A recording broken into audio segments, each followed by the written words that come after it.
মা বাবা ঘুমাইছে? ঘুমাইছে। আচ্ছা, তুমি আজকে সকালবেলায় কোন সাহসে আমার গায়ে হাত তুলছো? আমি কখন তোমার গায়ে হাত তুলতে যাবো? তুমি তো আমাকে মারতে আসছিলা, আমি তো শুধু প্রতিহত করছি। আচ্ছা, প্রতিহত করতে আসছিলি না? তো প্রতিহত করা দেখাইতেছি।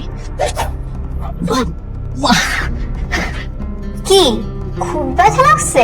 আর লাগতে আসবে আমার সাথে? তুমি কি মারামারি শিখছো? হ্যাঁ, শিখছি। আমি এখন ক্যারাটে মাস্টার। নিজেকে তোমার থেকে প্রতিহত করার জন্য আমাকে অবশ্যই ক্যারাটে শিখতে হতেই হতো। না না, আপু একটু দিই। মা এই সবজির মধ্যে তো ঝালই হয় নাই। মিষ্টি তরকারি খাওয়া যায় নাকি? ঝাল ঝাল ঝাল ঠিকই আছে, বেশি ঝাল খাওয়া তো আবার স্বাস্থ্যের জন্য ভালো না। এটা একদম ঠিক আছে, মজা হয়েছে। মা খাও, খাও মা। মা ডাল দিব? না বৌমা। আর তুমি তরকারি কি একটু নিবে? এটা অনেক মজা হয়েছে, শেষ করি। বল, তোর কি এমন জরুরি কথা তুই অফিস টাইমে বলতে পারলি না, এখানে ডেকে নিয়ে আসলি? আগে বল, তুই এই কথাটা কাউরে বলবি না। আরে না, বল কি হয়েছে? বন্ধু, আমি প্রতিদিন আমার বউয়ের মার খাই। তুই সত্যি তুই বউয়ের মার খেয়েছিস?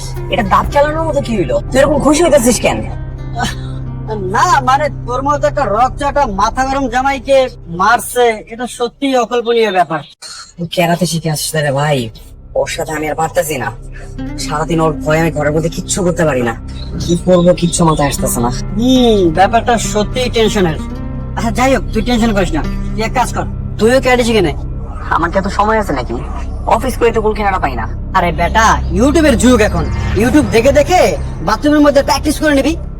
শোন, তুই তো ছেলে মানুষ, তোর বউ তোর সাথে নিশ্চয়ই পেরে উঠবে না। এটা একদম ভালো কথা বলছিস, এই জন্য তোর সাথে আমি সব কথা শেয়ার করি।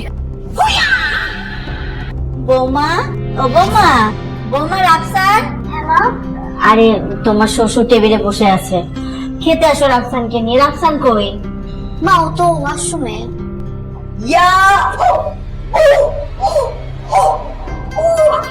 কি হয়েছে ওর? শরীর খারাপ নাকি? এই রাফসান, রাফসান, আমা বলো। এমন করছিস কেন? তোর কি শরীর খারাপ? তোর কি কষ্ট কঠিন হয়েছে নাকি? মা আরে বাজে কথা বললে না তো, আমার কাজ শেষ করতে দাও। মা ছাড়েন, ও হয়তো ক্যারাটে প্র্যাকটিস করছে। ক্যারাটে মা প্র্যাকটিস? চলেন চলেন। আচ্ছা ঠিক আছে, ওকে নিয়ে খেতে আসি। ইয়া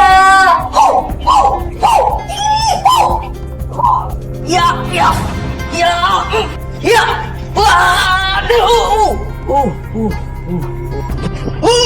লাগে গেছে। ইয়া ইয়া রাফসান, তুই দেখছি ফুল রেডি। একেবারে পুরোপুরি তৈরি। তাহলে আমার নামের এটা ভাবের উপর প্রয়োগ করতি। মারবো তো, এর জন্য যত প্রিপারেশন আমার। তাহলে দেরি করে কি লাভ, তাড়াতাড়ি করে ফেল। বাসাতে যায়নি। শোন, তার আগে তোর আরেকটা দিই, দেখ কেমন লাগে। আরে না না না না, হয়েছে অনেক হয়েছে। আর শোন, তুই শুধু এটা ভাবের উপর প্রয়োগ করিস, অন্য কারো উপরে না। তোর মায়ের কিন্তু মেলা জোর আছে রে। কি সমস্যা? হিট মি মানে মারলে হিট মি, আমারে মার। কেউ যখন কাউকে অকারণে মারে তখন সে জানোয়ার হয়ে যায়। আর আমি ওই শ্রেণীভুক্ত না। মনে করে দেখো, এখন পর্যন্ত যতবার মার খেয়েছো ততবার আমি নিজেকে প্রতিহত করার জন্য মারতে দিয়েছি। কারণ আমি এখনো বউ হিসেবে স্বামীর প্রতি সম্মানটা রাখি। আচ্ছা, তার মানে আমি তোরে মারলে তুই আমার মারবি, তাই তো? ঠিক আছে, আয় হিট মি হিট মি, আয় আয় আয়। আরেকবার গায়ে হাত তুলে তো দেখো। কি করবি তুই?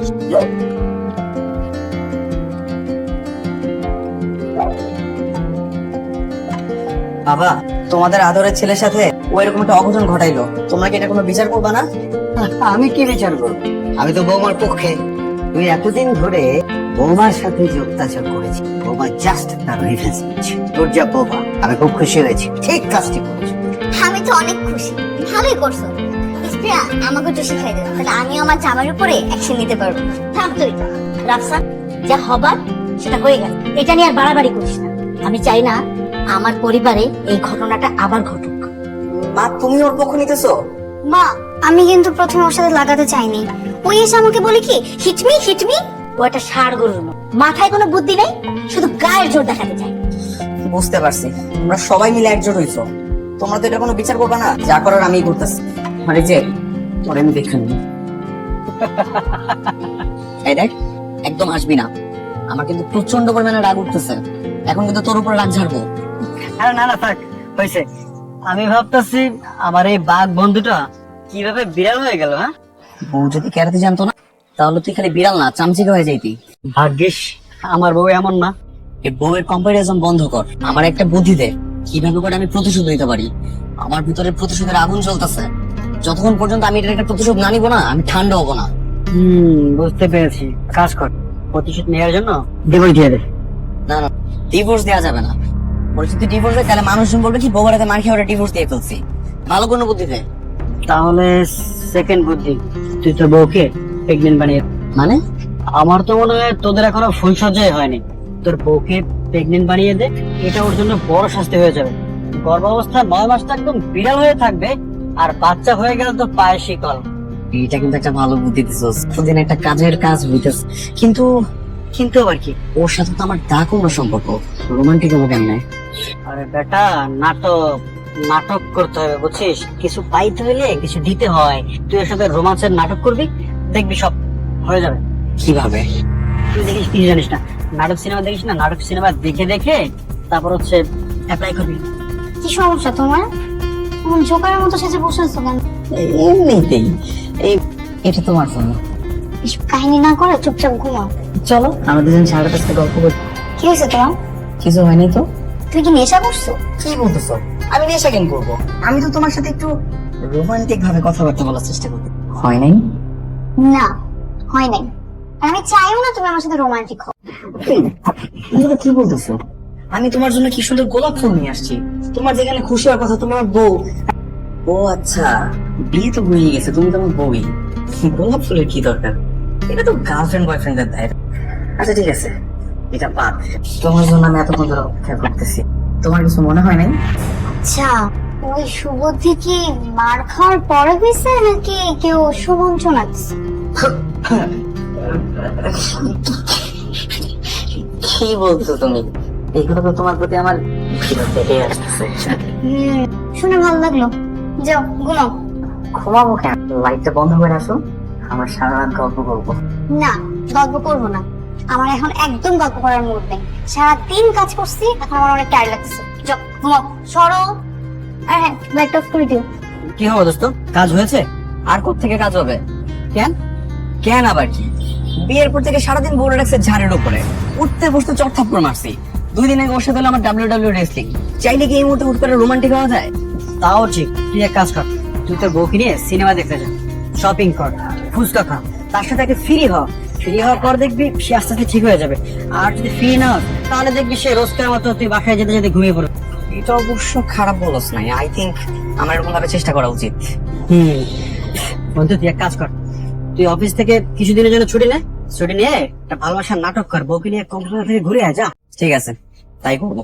বুঝলাম না, ইদানিং তুমি আমাকে ঘুরতে নিয়ে যাচ্ছ, শপিং করাচ্ছ, আজকে আবার ফুচকাও খাইতে নিয়ে আসছো। কাহিনী কি? কাহিনী আবার কি? আমি তো তোমাকে ভালোবাসি, ভালোবেসে এসব করছি। তাই নাকি? বাট আমার না কেমন যেন অবাক লাগছে, হঠাৎ আমার স্বামীর এত পরিবর্তন।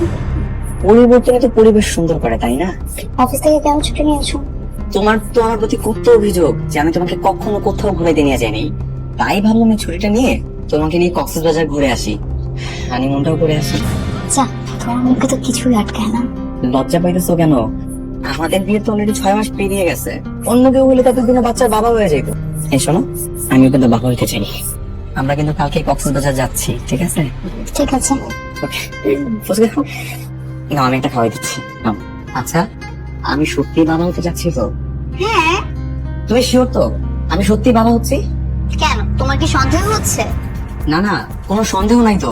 আমি শুধু একটু ওভার শিওর হচ্ছি আর কি। আমি সবাইকে বলে বেড়াবো যে আমি বাবা হতে যাচ্ছি। এটা যে কত আনন্দের আমি তোমাকে কোনোভাবে ভাষায় প্রকাশ করতে পারবো না।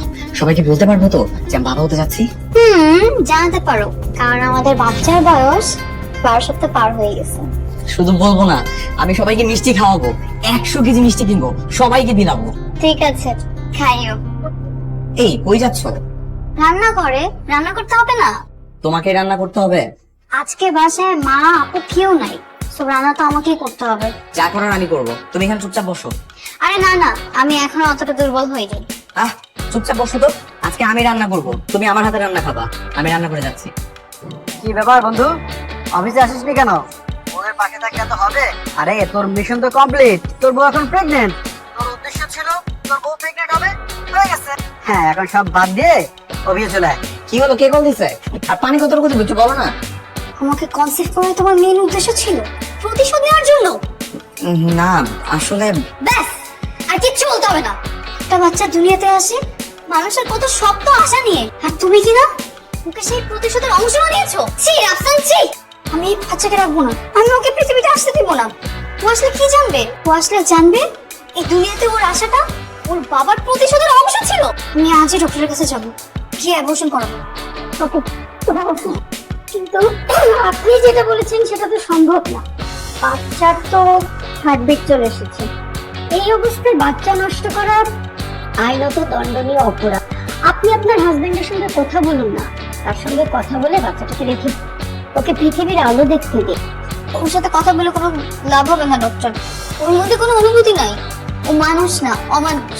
আপনি আবার বাচ্চাটাকে নষ্ট করে ফেলেন। নাইস প্রিয়া, সেরকমটা করবো না। আর আমি অমানুষ না, তুমি প্লিজ আমার মাফ করে দাও। তারপরে লিখে আয় ধরতেছি, তারপর তুমি আমার শাস্তিটা ওরে দিও না। আমি মানতেছি আমি শুরুতে প্রতিশোধ পরায়ণ হয়ে এই পরিকল্পনাটা করছিলাম, কিন্তু বিশ্বাস করো তোমার সাথে কাটানো এই কয়েকটা মাস আমার পুরো পরিবর্তন করে দিছে। আমি সত্যি তোমার ভালোবাসি, আর তোমার ভেতরে যে অনাগত সন্তান বেড়ে উঠতেছে না, আমাদের ভালোবাসারই প্রমাণ। তুমি প্লিজ এরকমটা করো না, ওর এই পৃথিবীর আলো দেখতে দাও। ও আমাদের সন্তান, ও আমার একটা অংশ। ও বড় হয়ে আমার বাবা বলে ডাকবে, তোমারে মা বলে ডাকবে। এইটুকু অধিকার তোর আছে, তাই না বলো? তুমি প্লিজ আমার যত ইচ্ছা শাস্তি দাও, যা ইচ্ছা করো, কিন্তু ওর সাথে এই কাজটা তুমি করো না। তুমি আমার শাস্তিটা অনেক দিও না, প্লিজ তুমি আমার শাস্তিটা অনেক দিও না। আচ্ছা, কান্না থামাও। তুমি বলো, তুমি আমার মাফ করে দিছো? থ্যাংক ইউ ডক্টর, অনেক ধন্যবাদ আপনাকে। আপনাকেও ধন্যবাদ, ভুল বুঝতে পেরেছেন। একটা কথা মনে রাখবেন, মাকে কোনোভাবেই কষ্ট দেওয়া যাবে না, কারণ মা কষ্ট পেলেই আপনার বাচ্চা কষ্ট পাবে। দুজনকে ঠিকঠাক মতো যত্ন নিতে হবে। আমি আপনাকে প্রমিস করতেছি, আমি কখনো ওরে কষ্ট দিব না। ওরে আমি এতটা হাসি খুশি রাখবো, ওর পেটের ভিতরে বাচ্চারও খুশিতে নাচবে। আমি না হয় পাগল, তাই বলে কি তুমিও পাগলামি করবে? রাগের মাথায় আজকে তুমি কত বড় একটা ভুল ডিসিশন নিতে যাচ্ছিলে বলো তো? ভাগ্যিস বাচ্চা নষ্ট করা দণ্ডনীয় অপরাধ। বাচ্চা নষ্ট করা দণ্ডনীয় অপরাধ, কিন্তু বাচ্চা নিয়ে চলে যাওয়া তো দণ্ডনীয় অপরাধ না। এরপর যদি তুমি আমার সাথে এরকম আচরণ আর কখনো করেছো, আমি কিন্তু বলে দিলাম সোজা বাচ্চা নিয়ে দূরে কোথাও চলে যাব। এরকম কিছু কখনো হবে না। এই যে তোমার হাত ধরে প্রতিজ্ঞা করতেছি, আমি কখনো তোমার এই হাতটাই ছাড়বো। দেখা যাক। স্যার, মক্কেলে আছে, চলেন দড়ি, লোকেরা সুন্দর মেয়ে আছে। ছেড়ে দে, ছেড়ে দে। চলেন। এই দাঁড়া, মোবাইল মানি ব্যাগ যা আছে ব্যাগ কর। কেন আমার মোবাইল মানি আমি আপনাদের কেন দিব? এই বেটা, আবার কথা একবার হামদাই দিলাম। এই তো দিতেছি, দিতেছি। চালু বের কর, চালু কর, চালু। আপডেট দেরি করছ কেন? কেন এখন কেন ভাবতেছিস? নিয়ে যা মানি ব্যাগ। তুই ঠিক আছো? আমি তো ঠিক আছি, কিন্তু তুমি এই অবস্থাতেও পারো? না, এরা সব অবস্থাতেই ফেল, আমরা এই অবস্থাতেও দুর্বল নই। আর যদিও তোমার কোনো সন্দেহ থেকে থাকে, দেন হিট মি। না না ঠিক আছে, চলো, আমি তো ভালো হয়ে গেছি। চলো বাড়ি যাই। লাগছে বেশি? ঠিক আছে।